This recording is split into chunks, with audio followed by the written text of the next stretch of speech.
Ladies and gentlemen, welcome to the 442 podcast. I'm Azar Mathani, and as always, I am joined by the wonderful Tommy Sondi. That's me. And the beautiful Toni O. I'm so happy this morning. Let's go. I'm so ready for Why? this. What happened? Did anything happen? I am so ready for this. Anything. I don't know what you're talking about. No football was played this weekend. Not that I remember. Tommy, I warned you. You were talking so much almost every day last week. You're like, I made a huge mistake. Huge blunder. Mm-hmm. Yeah. Like, Tommy, why do you even talk shit sometimes? You always tempt fate like this. It never goes well. I thought the jinx, this power that I had was gone. The curse was over. But no. Very much wrong. alive, my friend. The Tommy jinx has been just biding its time, waiting to rear its head yet again. I'm trying to see if I can find the freaking... here we go. I'm gonna post this. Are you gonna say it? What I wrote on air right now? Yeah, it's like, all right. Here's all we need. Just add a Chelsea win and a Sancho hat trick this weekend, and Toni goes into full meltdown. Ladies and gentlemen, that did not happen. What did you say? Also, yeah, and an Arsenal defeat. Yeah. I mean, how are you backing Spurs at this point? I think nothing went as planned. No. Or as at least I predicted. Oh my God! You could argue everything. Ridiculous. Honestly, could have opened the podcast this week with just welcome to the 4-4 Toni podcast because that's all we are today. Toni gets his moments. Arsenal gets their moments. We got to give him at least one week to do it. And I just need to remember, with great power comes great responsibility, and I will not be making any of these snap predictions. Please. Can you do this? Can you do this every week? No chance. No chance. Every week. It's just perfect. The entire Is this what karma feels like? Yep. Exactly. Have we been bad people? You know what? I don't think I've been as unbearable as I ought to have been. I've been getting so much crap from so many people. I need to start sending out more messages. It's fine. But, you guys want to start with Arsenal Tottenham? I have thoughts, as you can imagine. Start with Arsenal. I'm shocked. I'm shocked you have opinions on this game, Toni. What do you think of Tottenham? Shit. We can start bashing Tottenham from the start. I love it. What do you think of shit? Tottenham. Tommy is back in. I figured I'd give Tommy a bit of, positivity, I guess, before you beat us down. It's only going down from here. This is as good as it gets for you on this podcast.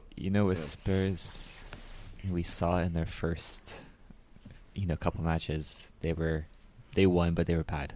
They conceded so many chances. They were bad defensively, and it just now is catching up with them with the results. And I'm mainly shocked with how poor. I mean, all around they were poor, but also their midfield. How much space and Ndombele was giving, Højbjerg was giving. I love Højbjerg. He did not have a great game. No one's coming to the ball. The space between defense and midfield, Arsenal were just traveling there. It was just so much room for them to pass the ball around and take advantage. And it was just, how was Dele Alli starting? I don't know. I can't remember him even being in the game. I saw him on a team sheet, but I can't remember him being in the game himself. So, it's shocking. I mean, look, I will shit on Spurs, but I have to say, Arsenal were, from the get-go, really, really good. Odegaard and Smith Rowe, but Odegaard really was fantastic. He took the ball down in a lot of high-pressure situations in that little pocket between the midfield and Spurs' defense. And he just kept cleaning possession and then recycling it to players in good positions. He was key to everything we did, on the ball and off it, implementing the press. And then Smith Rowe and Saka, the Hill End boys. The big question for every Arsenal fan is, can they start adding the end product to their really dynamic play? And Saka's play on the first goal, Smith Rowe's finish, very Ramsey-esque. Yeah, I was buzzing for them. Honestly, must have been. The thing that really stood out to me was Arsenal. They brought the intensity that you'd expect from a derby game. You know, they were snapping into everything. They were running at people. They were up for it. What the hell was going on with Spurs? They were just shying away from everything. Like, you mentioned Saka and Smith Rowe's play on that first goal. I mean, it was fantastic play, first of all, from both of them. And you could see how much it meant to them to score that. But on top of that, you also had Spurs constantly backing off. They look scared. I mean, listen, you can have passion and all that, like passion and all that, but you need to have good players. It's focused intensity. Yeah. That's what it is. Like, you have to focus it the right way. You're not just like trying to break people. And Spurs, honestly, forget about focused intensity. There was no intensity to them at all. I don't think. Look, their back four is crap. I think that's really what it's that they crumble under any sort of pressure you put them on. Like, Reguilon's a good player in the final third. He's a zero defensively. Like, every single time Saka wanted to, he went past him. At some point in the second half, he was actually toying with him. I'm seeing Saka doing 5-star skills referencing FIFA, and it's just like, oh my god. Look, Reguilon's crap. Who was Tanganga on the other side? Jesus. Tanganga, he's not a right back. He was marking no one. Like, Smith Rowe just walks inside, and Tanganga is still running to the far post. Didn't check his shoulder once. Davinson Sanchez, I mean, every time I've seen him against us, he's been crap. And who was the last? What was it? Eric Dyer? Yeah, Dyer. Yeah, I think it was Eric Dyer. Yeah, I think. Yeah, you could say he was Dyer. Yeah. I mean, you guys are given. Wait. Go on, Tony. Go on. That was terrible. Just had to. Yeah. I mean, you guys you're giving them crap, but you remember that first goal Smith Rowe scored. Did you see Ndobele and Højbjerg, their effort to get back? I mean, if they put in any effort, they would have actually got back and maybe blocked that pass. They just kind of walked it. It was despicable how poor the effort was from Spurs. But I think from an Arsenal fan, I mean, that's as much of a dream first half as you could get, probably. I don't think you can kind of envision it anymore. Everyone you needed to score scored. Aubameyang was fantastic as well. Yeah, I was going to say Obama, yeah. Oba played great.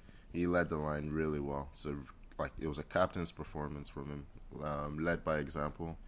Right now, the back five we have, they need to play 38 games this season together. I don't know how we're going to do it, but that back five, I like it. I really like it. Well, you can't do it. You don't have any Europe. Well, European football this season. Listen, I've watched Arsenal enough to know that it doesn't work that way. Like, yes, they should be fit and fresh and all that, but I just hope that we can get as many games with that back five as possible. I mean, Tomiyasu, 3 games in, hasn't been dribbled past this season, wins all his aerial duels. He looks fantastic. Son eventually just had to leave his wing and go and look for joy elsewhere because Tomiyasu was fantastic. And Ben White, I was a bit worried Kane was going to pin himself on Ben White, but Ben White did pretty well against him. Well, question here, did you see that foul Ben White did? Oh, well, actually, I'm going to say, was it, I shouldn't say foul, but when Ben White tackled Kane top of the box, is that a foul, do you think? Just really soft from Kane. I think, so here's what I think about that incident. You're talking about the penalty that was the penalty call that wasn't given, right? I'm just wondering, is it a penalty? So, I think the contact's minimal, but I think if it was deemed to be inside the box, I think the ref would have given the penalty. I think you can't go back and give a free kick. That's correct. You can't give a free kick there. VAR can give a penalty. Yeah, so I think it was on the line. I think that's what saved Ben White. It was it was a silly try. I think I sent a message that Ben White's the English Mustafi.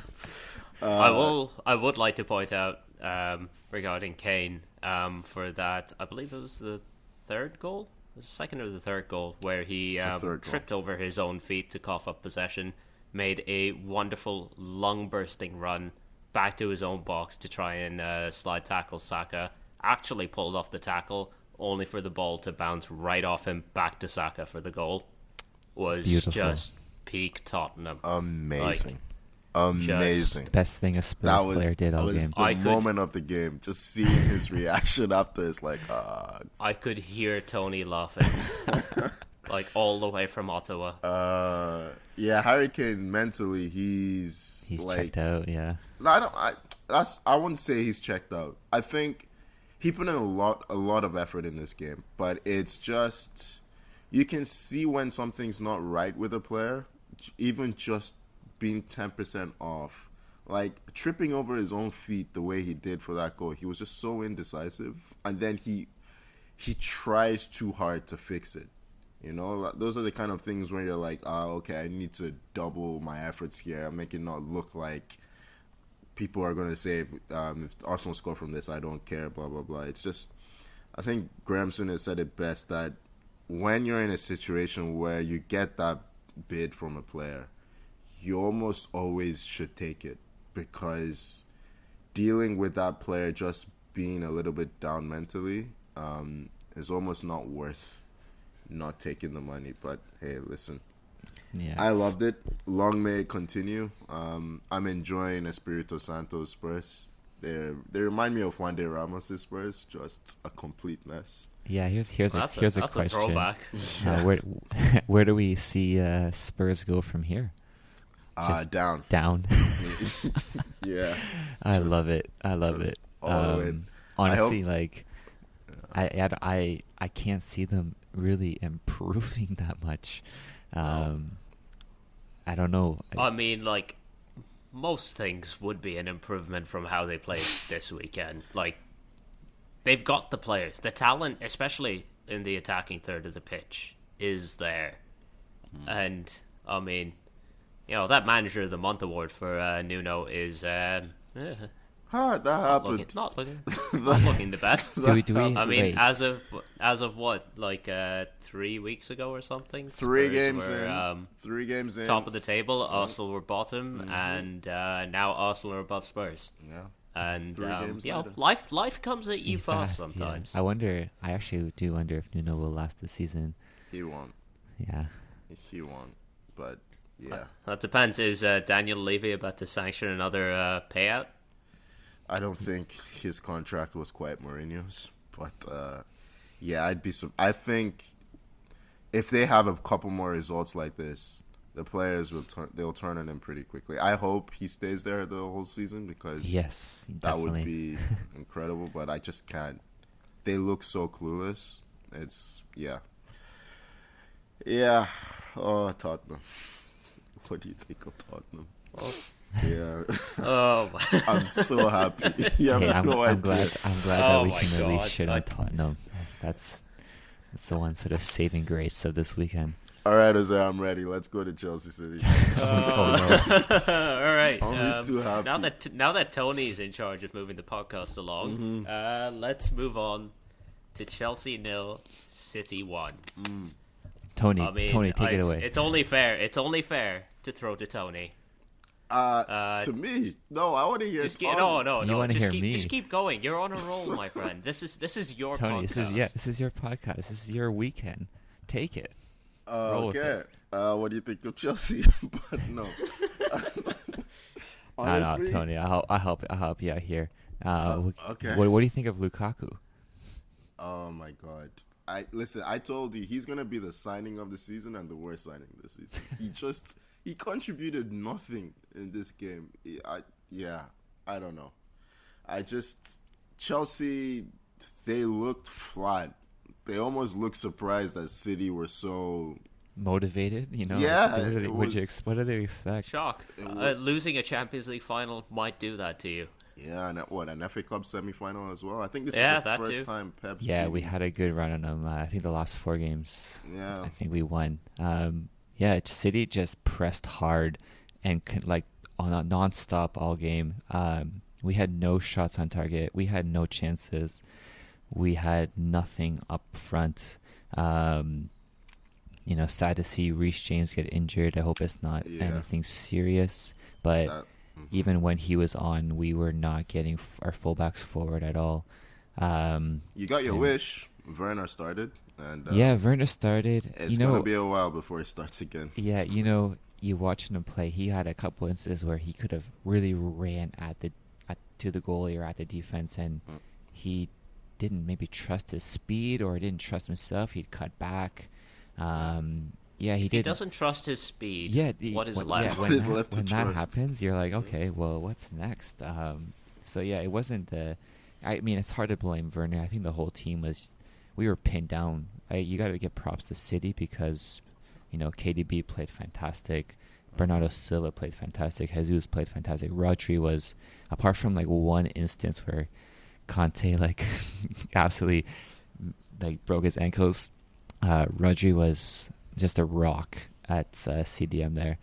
I think it was just a case of Pep adapting to how Tuchel's teams beat him last year. He's had a summer to stew on whatever Tuchel did to him, and he's found the response. And going forward, it's now on Tuchel to find a response to this, because they completely, like you said, they just pinned Chelsea and they just didn't give them time to breathe. I mean, Mendy had a great game. For all of how bad Chelsea were, he kept them in it. There were a couple of times I still feel they miss a presence in the box. City, a lot of crosses were coming in, not crosses, but passes across the box that a natural center forward just taps in. But great goal from Jesus on the turn. How he got that through all the bodies in the box. It's just Chelsea weren't bad. They were bad. Defensively, we were okay. It wasn't terrible. It was actually surprising to see even Jorginho was getting caught on the ball. Not Jorginho, Kovacic was getting caught on the ball a few times, which hardly ever happens. And we missed Mount a lot today. Chelsea had 5 shots, 0 on target. Chelsea were bad. They were bad. Okay. Tommy, you can't take this away from him. All right. He praised Mendy, and Mendy he made a few fine saves, especially the one on Grealish, which I thought was going in for sure. Honestly, speaking of Grealish, Sterling now looks the odd man out with Grealish in the team. Like we've been saying on previous episodes, it doesn't seem to click when Sterling and Grealish are playing together. They just seem to occupy the same space, and it looks like now it's more cohesive when Sterling is benched. Yeah. Gabriel Jesus seems to have that right wing locked down this season, which is, I guess, his more natural position, but even though I like him as a striker, but it was my first thought when they signed Grealish. It's just, how are they going to make it work with Sterling? And it kind of works with England, with Sterling playing on the right, but Pep hasn't really liked him on that side for a while now. So, it's one to watch, I guess. I mean, there will be games where Sterling will have his moments, I'm sure, but he's not going to be satisfied with this role. I won't be surprised if he's looking for a move in the summer. And, but Grealish had a good game, and he plays on current form. Sterling's not been in the best form. I mean, even in the game they played in midweek, the Carabao Cup game, he just looked desperate with his finishing. You can see it starting to play on his mind a bit. So, we'll see. But the thing with Pep is you just never know how much he's going to rotate. So Sterling might still get game time. You never know, even with Grealish playing well. Yeah, fantasy managers will know. You never trust Pep. Ever. I think I've had Ferran Torres 3 weeks in a row now, and I've gotten 0 points from him. It's just I'm giving up. I dropped him, so I need to get rid of Torres. The only City player I'm going to hold on to is Ruben Diaz at this point. Fair enough. All right, Tony, who are you shitting on next? I think Fred and Sancho. I'm sorry. I don't think Man United played this weekend. We can move on. I agree. They basically so Brentford 3, Liverpool 3. Are we actually skipping United? Are you that Heck desperate? Heck no, Tony. You are not taking it easy. I can't get away from this. All right, fine. Man United 0, Aston Villa 1. I mean, what the fuck is a midfield? Ladies and gentlemen, welcome to the Man United of 2021. Midfields are a thing of the past. We don't need them anymore. We don't need to control the game. It's fine. It's fine. It looks like you guys are going to waste maybe Ronaldo's last good year. Maybe he has 2 more. Maybe he has 4 more, whatever. But you have Cavani and Ronaldo. That speaks to a win now strategy. And yet you've not addressed this midfield issue. And look, it makes great watching. What issue? Can't have an issue with your midfield if you don't have a midfield. I'm just in denial now. Solskjaer has signed 1 midfielder since he joined the club, and it's Van de Beek, and he doesn't play him. And look, I'm not saying he should be playing Van de Beek, but how have you not addressed this issue? It wouldn't fucking hurt to try, would it? Who do you play him instead of what? Fred? I don't know. Maybe. You sound so I genuinely I look at our midfield options and I'm like, I don't fucking know, honestly. Yeah, our midfield options are McTominay, Fred, Van de Beek, and Matic. That's well, we've learned that from previous games. I think I've learned that if McTominay is available, we should play McTominay because you can't leave Fred in there on his own. Because, good lord, it's like trying to leave a lost puppy to hold back a tidal wave if you're just having Fred in there. And, bless him, Fred. Good lord! Every time, did you guys see the one shot he took this game? What an effort! Oh my days! Did that stay in the stadium? I don't think it did. Poor Fred. Oh no, I think it joined Bruno's on the roof. It's still in flight with Bruno as well. Fred, I don't think realizes that the NFL plays on Sundays and he plays on Saturdays. Fred. Yeah, honestly though, massive credit to Dean Smith and Aston Villa. They were excellent in this game. Danny Ings, none of the chances fell to him. They were all falling to Ollie Watkins, which is something that Villa might need to have a look into. Get more of these chances at the feet of Ings, because Watkins' finishing has been rubbish this season. Yeah. But they absolutely, they did what United, whenever you play against them, they will offer you the chance to control midfield. And Villa took that chance. They absolutely stamped their authority on it. They played that 3-5-2 formation so they could outnumber Fred and McTominay in midfield and still have the defensive security. Matty Cash was excellent, I thought. Yeah.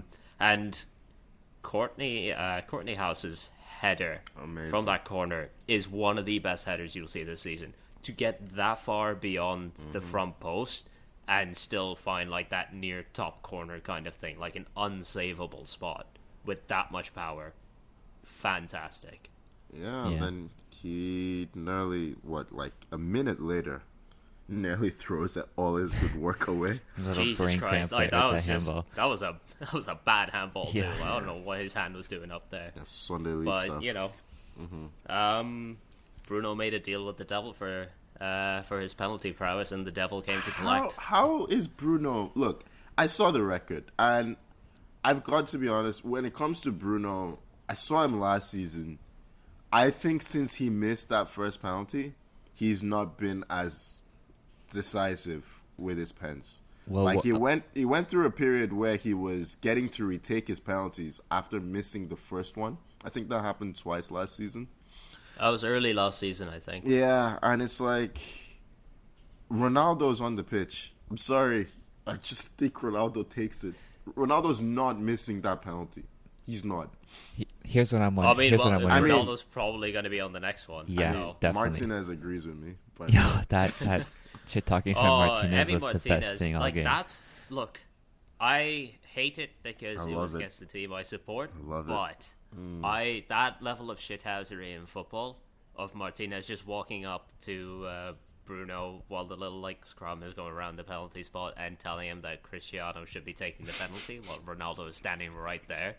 It got in Bruno's head for sure. That's glorious. That's the level of shithousery I want to see in my football. I don't even know that Ronaldo was shooing him away. I think he probably agreed. Here's the thing, though. Here's the thing. When's the last time Bruno just, straight up and hammered it? Doesn't he always do I his little think he hop and forgot. skip? He switches between hammering it and doing the little skip. Oh, okay. I feel like Martinez just... It's probably butting better his that head. he missed while hammering it as opposed to doing the little skip, because missing when doing the skip looks bad. I mean, this didn't look good, but it's honestly, that's the thing in this game that I'm least annoyed with, because penalty misses, they happen in football, and especially with Bruno's record. If anyone is harping on Bruno for missing a penalty when he scores 93% of them, it's probably about rate, 88 now, but yeah, it's part of football. The game wasn't lost on that penalty miss. The game was lost in the 92 minutes before that penalty miss. So just one thing of note, on the goal from the great header, I refuse Ole to know. says, "Oh, that was offside." Oh, rubbish. No, that's rubbish. Yeah. I know he's going off the precedent that was set in the Leicester game last week, but as we discussed last week, that was a bullshit decision. Right. nah, So he's deflecting. that's rubbish. He's just deflecting. Yeah, no, He lost his team that game. Tactically, I don't know what United are. They just want to get the ball forward to the final third. Bruno doesn't even stay in midfield anymore. He's playing second striker these days. Yes. Sometimes he's running beyond. There's a massive disconnect between the four attacking players and the rest of the team.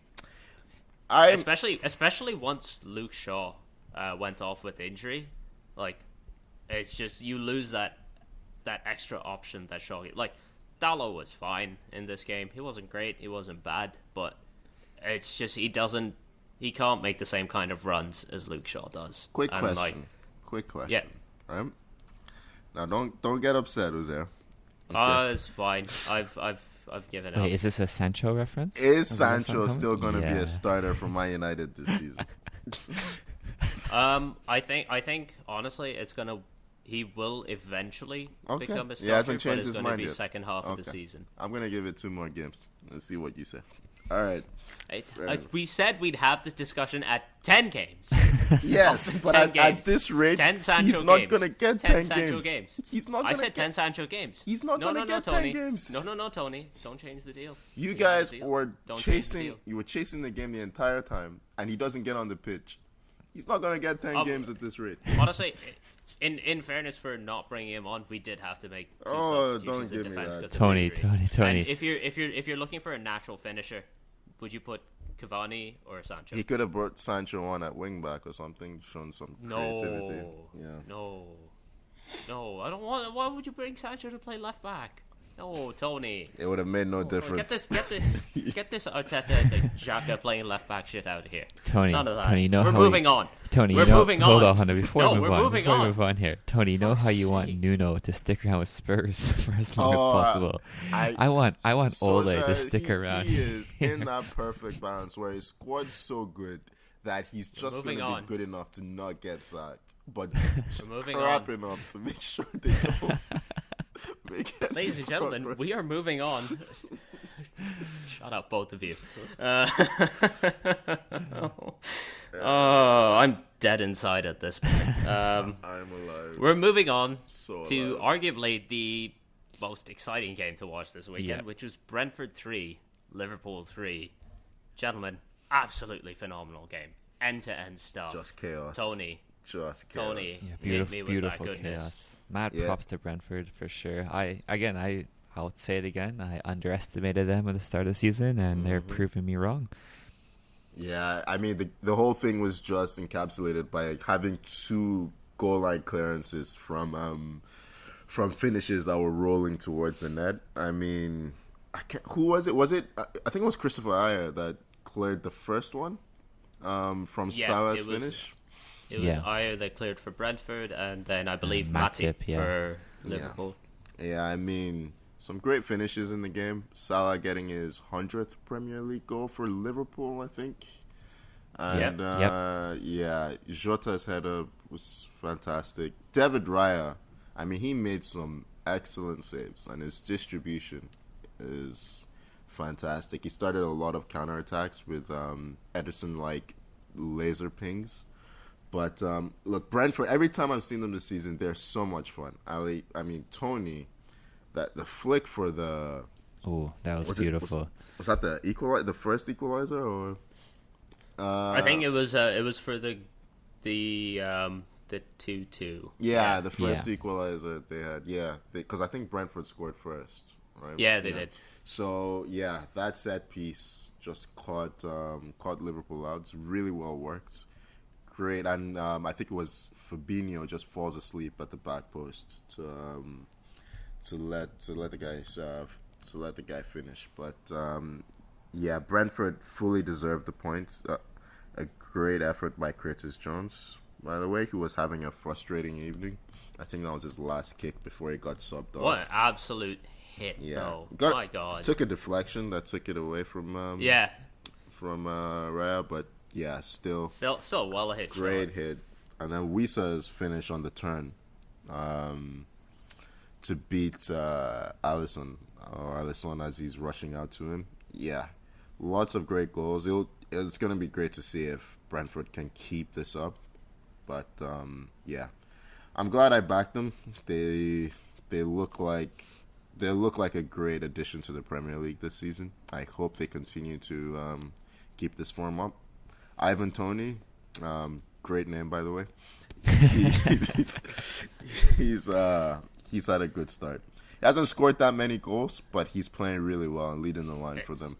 If you watch him, you can see that the goals will come. Yeah. But he had one chalked off for fairly obvious offside. Yeah. But his contributions in the final third, especially in his link-up play with Mbeumo, is just fantastic to watch. Yeah. He's just such a fun player to watch when he's bringing the ball down and running at people, and the little flicks that he has to get his teammates into space are so intelligent. Yeah, like he just looks like a guy that would be wonderful to play with. Mm-hmm. And I'm wondering if he's free on Thursdays to play my Manchester team. Hey, listen, we are praising Brentford, but we shouldn't forget to shit on Liverpool a bit here. They were very wasteful, even in a 3-goal game. I'm gonna be honest. I don't think you can shit on them too much because it's one of those games that's just there's a bit of chaos. I will gladly shit talk their wastefulness at 3-2. That Mo Salah 1-on-1 chance that he just shipped over the net. Too casual, yeah, way too casual. He should be. You kind of got the feeling that he thought that now that they'd fought off Brentford, gone up 3-2, game maybe was kind of done, and maybe Brentford kind of took them by surprise in that. Yeah, they just wouldn't go away. It was, it kind of felt like a Leeds game in a way, just the intensity that Brentford played with. But they've been playing that way all season, and Liverpool, they missed a chance to extend their lead at the top of the table, seeing as Chelsea. Yeah, we all dropped lost points this week, but at least they got a point. They'll be frustrated to not get all three, but they're still looking good for a title push this season, and that table is getting really condensed now. Yeah, Liverpool, City, Chelsea, United. I mean, even Everton won this weekend too in a pretty uneventful game, but 13 points. So, yeah, it's certainly a congested top of the table. Yeah, you had Tim Krul trying to pull a Martinez, talking crap with Townsend's penalty, but yeah. You know, between Martinez and Vardy, you have two of the best, shit talkers in the league. You can't compete with them. Vardy's goal. Speaking of Vardy, I was gonna say, might as well. Leicester 2, Burnley 2. Another big point for the Clarets. Yeah, I mean, Vardy's own goal reminded me. All three. It reminded me of Luca Digne's own goal. Remember that's right. Week? Yeah. Yeah, except you'd expect more from Him Vardy. to clear it at least. Yeah, he's not taller. To be fair, classic fox in the box finish from him. I don't know why you expect anything different. Fair enough. Yeah, he was in the wrong position, I think, at first, and was on the stretch to fix it. But he more than made up for it at the other end. That finish for the equalizer, the first goal, was clinical. Like on the turn, running across, just doesn't take a touch. First time strike in the bottom corner. I think Tielemans played him in. Not sure, but yeah, that was a great finish. Honestly, I think Vardy might be the happiest player to have fans back because he finally has someone to shit talk now when he scores. It's just not the same unless he can like howl at Wolves fans or pretend to be an eagle in front of Palace fans or break corner flags in front of fans. Yeah. It's fun seeing him just absolutely mouth off to the fans after he scores. He absolutely thrives on that. Yeah. I mean, in between his two clinical strikes, Cornet's volley, what a hit! Oh, that was clinical. Yeah, first time. He looks like a fun addition to an otherwise very direct Burnley team, shall we say? But it's the fact that Burnley have made signings at all is massive for them. Yeah. Cornet offers something completely different to the rest of the team, which allows them to kind of switch things up, whether he's starting or whether he's coming off the bench.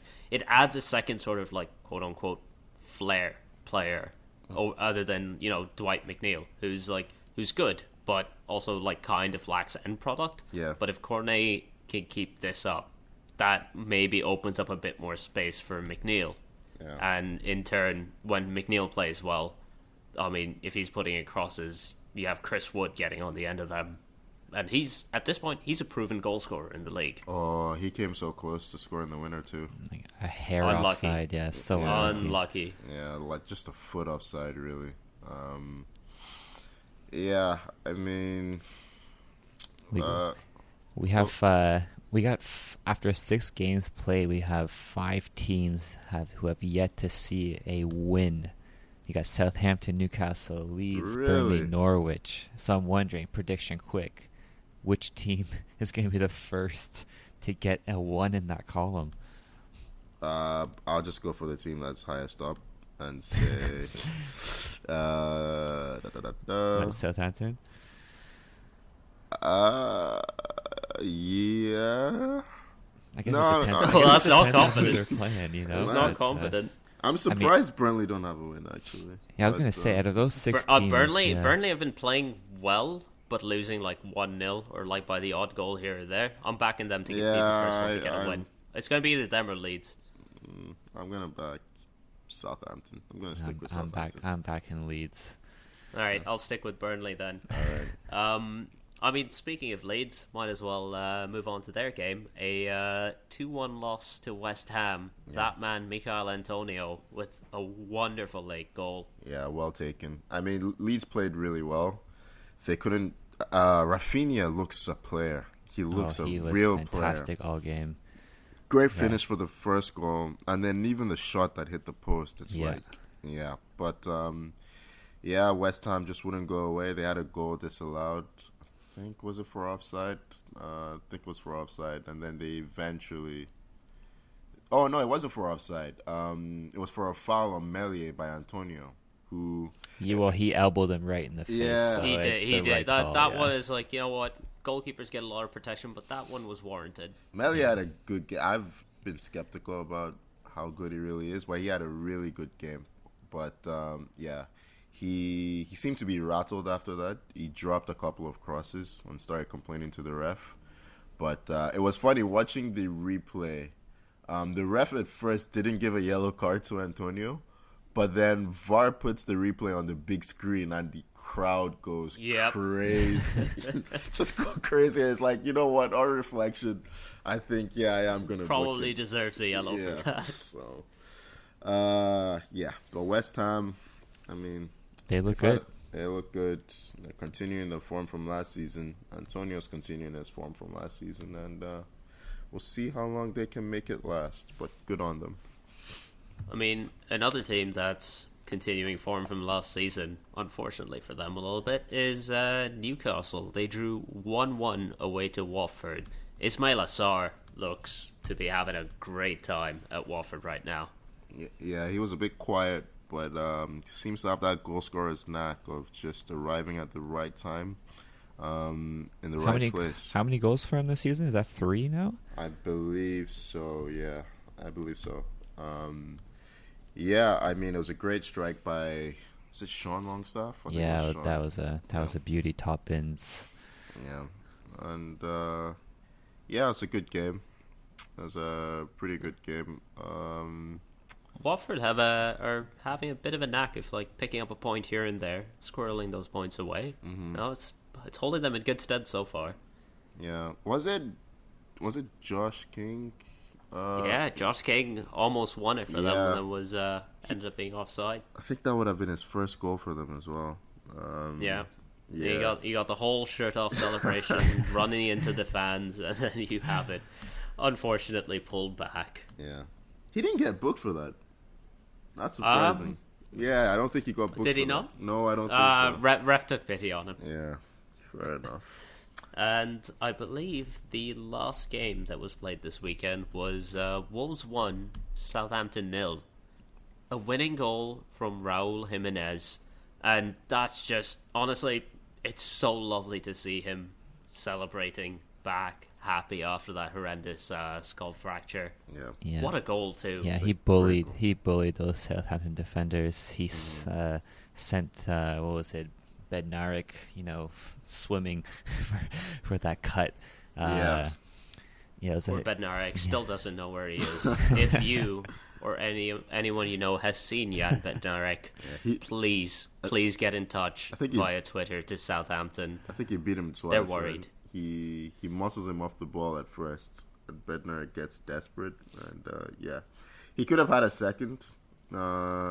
Should have finished, or at least squared it for. Or at least, he should have passed that one. Yeah. Adama Traore, but yeah, I'm really happy for him. I still get some anxiety just seeing him play with that bandage on his head, especially when you consider his strength was heading the ball previously. Yeah. But I seen that injury last season. He's done really well to come back from that, and I hope he goes on to score many more goals for Wolves because he's a great striker. Yeah, it's good for Wolves because they've been their first few games that they've been lacking finishers. Yeah, someone to finish. They create a lot of chances. Adama Traore create a lot of chances, and if you can just get Jimenez on a few of them in some form, then they'll be a threat to any team. Yeah, we called it right. Yeah, they need him.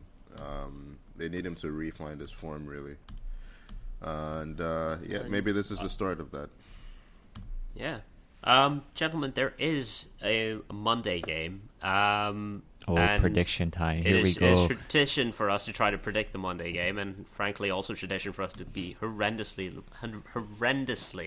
wrong. Well. Some of us horrendously wrong. Hey, we didn't. I don't think we addressed it. What was the last one? I got it right. So I don't even remember the game, but I got it right. That's all I remember. Everton. I'm not Everton. Yes. I'm not acknowledging this, and I am pressing forward with Crystal Palace versus Brighton. I'm gonna go last. Mm-hmm. You're gonna go last. You going last? Yeah. All right, Tommy. You're up first, Mr. Defending Champ. I want Brighton to win because I have two guys in my fantasy squad that need to show up and perform to get me the win. So I think they will win. Brighton will win, but none of my fantasy players will do anything. So Brighton probably with a 1-0 victory. They go top of the table. I guess. Oh no! You going now, Tony? No. Yeah, you go ahead. Go ahead. Jumping the line. Mm-hmm. It's too eager. This episode. Yeah. Honestly, I'm going with the heart. I want to see Brighton win because I think it would be fun to see them atop the Prem. I'll go 2-1 to Brighton. That guy Welbs with the winning goal. South of London derby since. It's Brighton. I said not south in London. of London. I didn't say South London. Okay, I knew you were gonna. Get your semantics out of here. Brighton are nowhere near London. I refuse to acknowledge them Brighton as to have such. a derby or not? Come on. They can have a rivalry. This is it's not in London. All right. I'm going 1-1. I'm going 1-1. Yeah, I think Palace are gonna prove pretty competitive. They've been playing well recently, so yeah, I'm gonna say 1-1. All right, good call.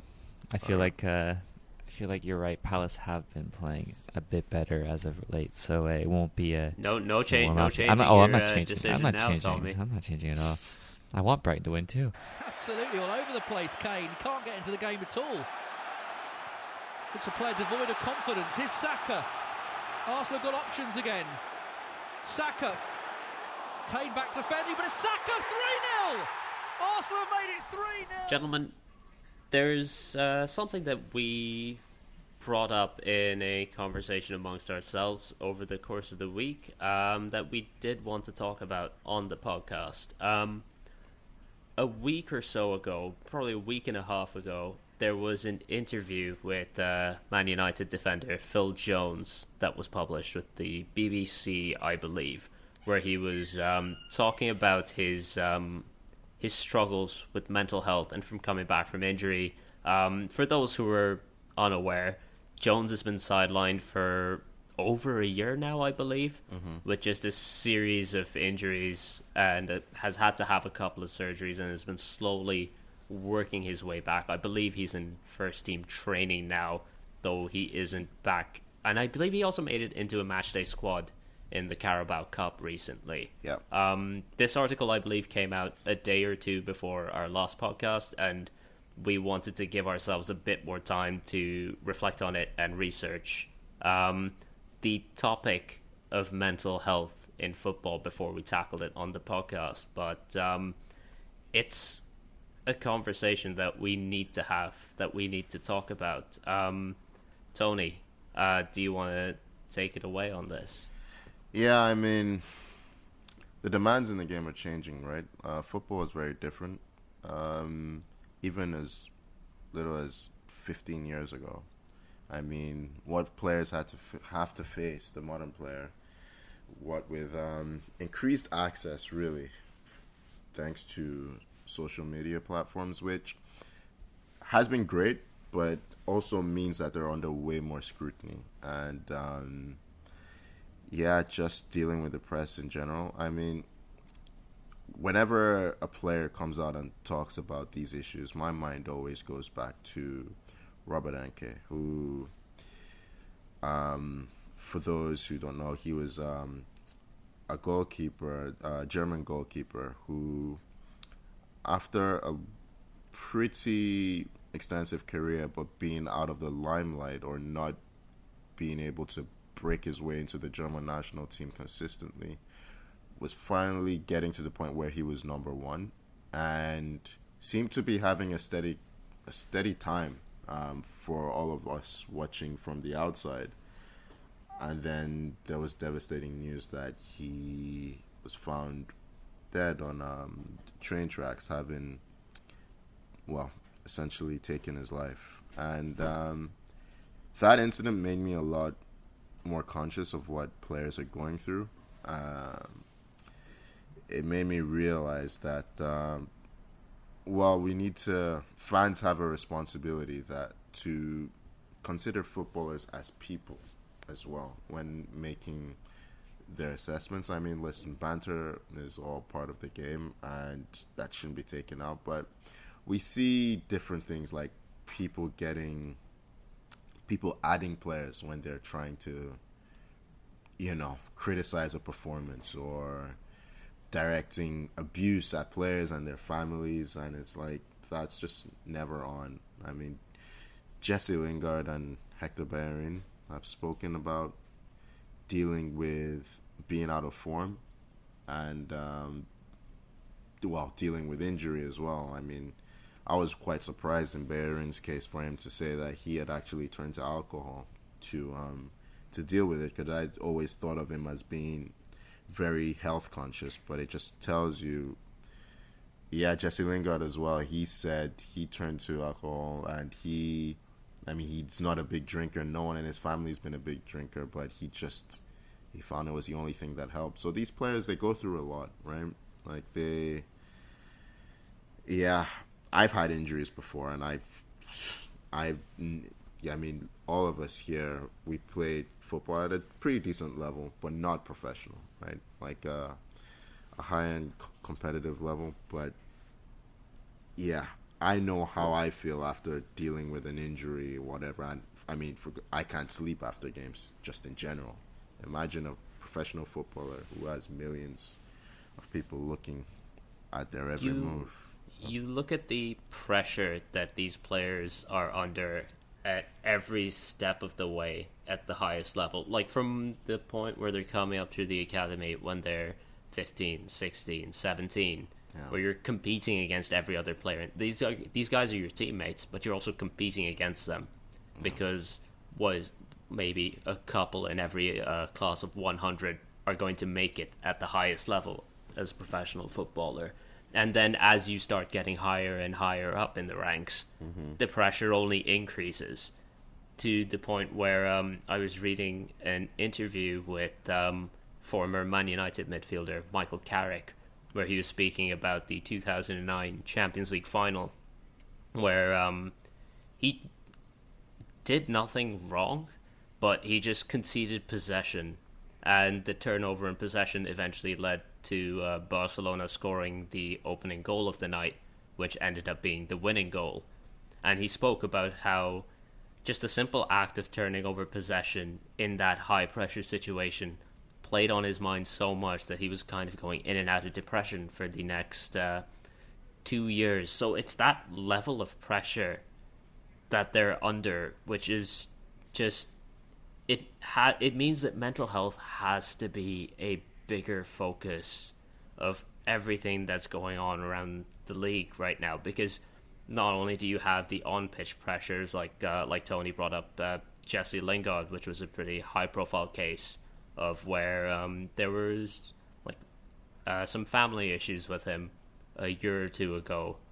Combine that with the pressure of not being in the first team, which led him down this path, and it's honestly a credit to him that he's managed to bounce back at this point through his support system and is starting to, at least from the outside, enjoy his football again. And there just needs to be that support network in place for these players. Yeah, I mean, when we started looking at this, when initially it was brought up, I was kind of wondering whether we were in a position to really comment on it. But the reason I felt we should go ahead and talk about this is I think it's important that fans also take responsibility in kind of acknowledging what players have to go through and acknowledging the responsibility that they have to ensure that the game is healthy for all those involved. I mean, like you pointed out, some of these players are really young. Like, I mean, Bukayo Saka is 19 years old, and he's having to deal with abuse from millions of players, racial abuse from millions of people, abuse from millions of people because he missed a penalty. I mean, it's a huge penalty, sure, but he didn't intentionally miss a penalty. I mean, at 19, what was I doing at 19? It's probably just getting started with Nunes and focusing on university. I don't know, Toni. How are your penalty taking skills at 19? Not as good as they are now. But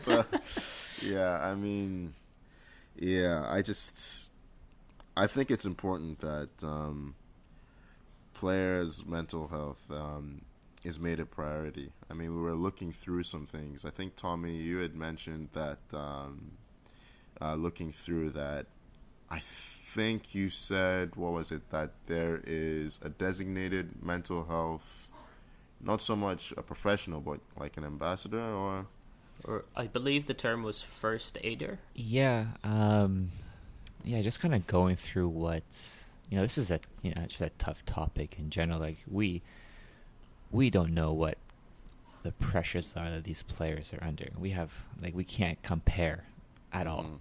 But what we can do is, since we are fans, is talk about it, tell other fans what we can do to kind of help this problem.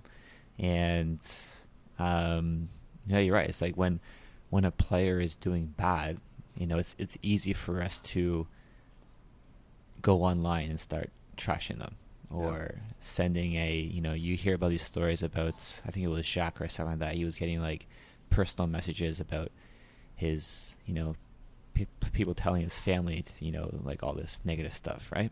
Yeah.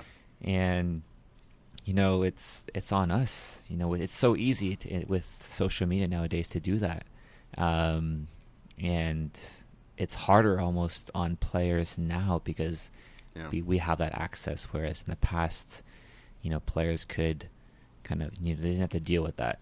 But for us, we have to understand that we can't do that. It's a tough situation. Like there's no real easy solution to this. And I think just kind of researching it and seeing the Premier League is the same thing. You have to try a bunch of stuff. You have to talk about it. You have to see what sticks. And the Premier League does that. They have some sort of, each club has an advisor, where a player from academy up all the way to the professional level has an outlet to talk to if they need. That's a good step.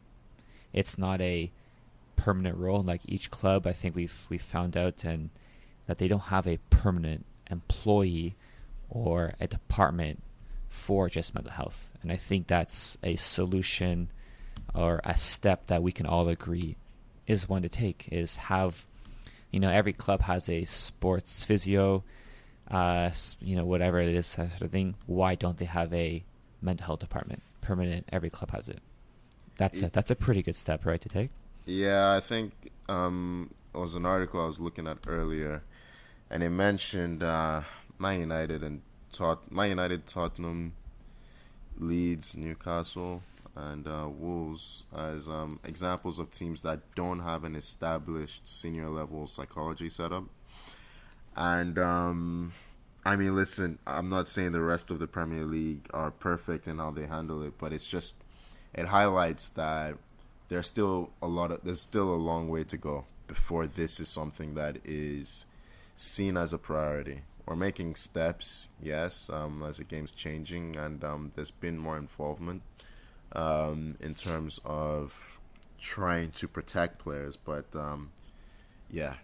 just seeing that made me realize that there's still a way to go, really. So that brings us to the question, because it's good to talk about the what players have come forward and what has happened. Yeah. But what should happen? What direction should we be going into? What sort of, as Tommy put it, steps can we take to improve the situation of how players and clubs tackle mental health in football? Personally, what Tommy said about mandating mental health professionals at football clubs is something that I strongly believe in. Like this is a directive that needs to come from the Premier League, that a mental health professional should be part of every backroom staff, just like your physio, just like your kit man. It's as important an aspect of these players' lives as their bodies. Yeah, no, I agree. I'll send a reference to that article later, by the way, for anyone listening, just in case they're interested in reading up on it. But we'll have that on all our social media. Yeah, I think one thing also that helps is, this isn't football related, but in terms of professional athletes, I was talking to you guys about the Naomi Osaka professional tennis player, who's also very vocal in terms of mental health, and she's been going through a pretty tough spell.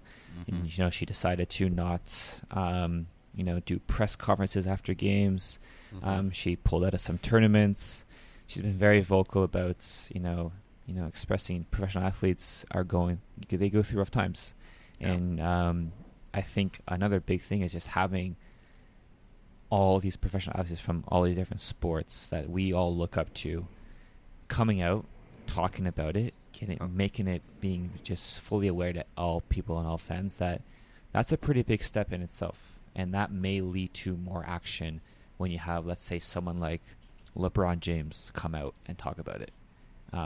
He has such a big following that people are going to be more aware of it. Like those are really big kind of steps to take. And then you have, like Azera said, I totally agree with having an established employee or a department in each club that does that.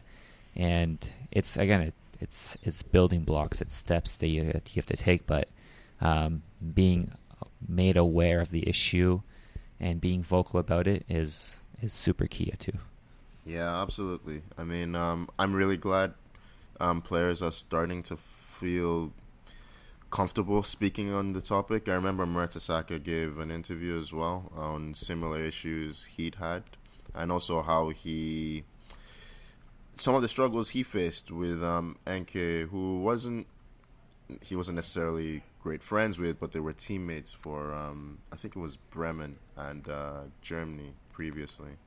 But he gave an interview as well that was really, he gave full details of some of the struggles he was having. So players speaking out, it encourages other players to speak out, which is great, and it sparks conversation, which allows, us, for instance, to talk on the issue, but also speak for themselves in terms of speaking to professionals and speaking to friends and family on the issues they're having, just making sure they have a good support system. But one thing that I also think is really important is educating players very early on how important it is to take care of your mental health. Just looking through a lot of when we're doing research for this topic, it just made you realize how afraid players are of looking weak by speaking up on the topic, right? Like, you have a sports psychologist, okay, but they go around and ask if anyone needs to speak to them, and they're afraid that if they do, they'll be seen as someone that's not reliable mentally on the pitch, So just starting the education when players are younger so that everyone's comfortable, kind of getting rid of the stigma of mental health being something that you should be ashamed of, or depression, for instance, being something you should be ashamed of, I think is important. Getting players ready for the pressures that they're going to face, and making sure that they seek out and get the tools that they need to be as healthy as possible for such young players, young men and women dealing with high pressure situations.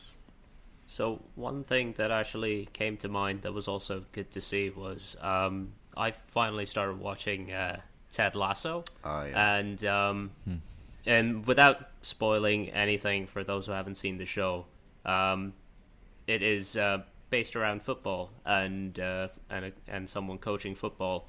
And in one of the episodes, they do bring in a psychologist to help the players mentally, and it was good to see that on a massive mainstream show surrounding football, it's just another way of normalizing these conversations and normalizing dealing with mental health and treating it properly. No, that was actually a great addition to the show. I mean, it develops further. I don't know how far you've gone down. I actually haven't seen beyond that episode yet, so but no spoilers. No, spoiler alert. No, I'll just go as far as to say it was great to, like you said, see that kind of represented in mainstream media, and things like that are important just to help. They're educative. Young people who are watching that realize it's normal, and it should be normal, just like a hamstring injury or spraining your ankle or a leg break. These things happen, and when they do, you take care of it. And it should be as simple as that. There shouldn't be any additional stigma behind addressing any mental health issues that you have. So I'm glad we had this conversation. I think we all felt a responsibility to speak up on the issue as fans of the game, so yeah, I just hope the conversation continues all around the world at different levels, and yeah, I hope the Premier League continues to make strides, and the rest of football in general continues to make steps to protect players from what is sometimes a very demanding environment to work and live in. It's definitely encouraging to see that the football world in general, just beyond the Premier League as well, at least at the top level, has taken strides in the last 10 years, I'd say. But there's still a lot more work to be done. Yeah, no, for sure.